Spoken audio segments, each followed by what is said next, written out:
مرض کے مزاج کو پہچاننا، دواؤں کے مزاج کو پہچاننا، ان کو اس مزاج سے ملانا، یہ ہے اصل ہومیوپیتھ کا کام. اس لیے مشکل کام ہے.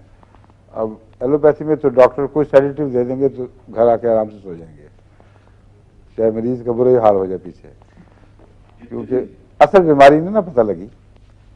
سیڈیٹو دیا یعنی مسکن دوا دے دی تو مریض سمجھے گا کہ آرام آ گیا ہے، لیکن وہ اصل وجہ دور نہیں ہوئی.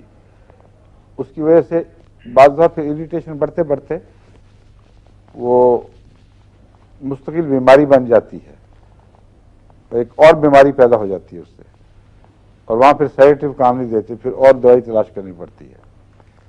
اس لیے اصل مرض کو دور کرنا سب سے زیادہ اہم ہے. اور علامتیں صحیح ہوں گی تو مرض دور ہوئے بغیر مریض آرام محسوس نہیں کرے گا.